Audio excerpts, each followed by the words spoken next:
दिल्लीतील स्फोट हे केंद्र सरकारचं अपयश आहे असं पटोले म्हणतात। दिल्लीतील हल्ला हा देशावरील भ्याड हल्ला असल्याचं देखील त्यांनी म्हटलेलं आहे। इतकंच नाही तर मोदींनी देशाची दिशाभूल केली असं म्हणत नाना पटोले टीका करतायत।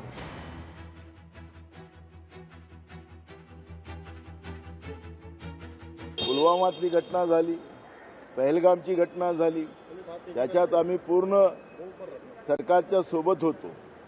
पण ज्या पद्धतीनं सरकारने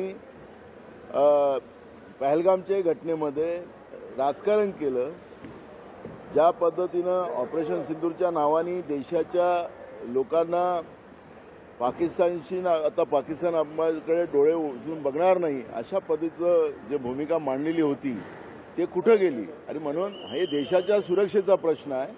आणि हा जेव्हा देशाचा सुरक्षेचा प्रश्न आहे, केंद्र सरकारचं हे फेल्युअर आहे आणि केंद्र सरकारने याची जबाबदारी स्वीकारावी। देशाचे गृहमंत्री असतील, देशाचे प्रधानमंत्री असतील, हे निवडणुका लढणं आणि निवडणुकीमध्ये त्यांचा पक्ष जिंकवणं अशा पद्धतीची त्यांच्यामध्ये भूमिका असते। देशहिताच्या बद्दलचं, देशाच्या सुरक्षेच्या बद्दलचं त्यांच्याजवळ कुठलाही प्लॅन नाही। तर आता या सगळ्या प्रकरणी प्रतिक्रिया समोर येण्यासही सुरुवात झालेली आहे।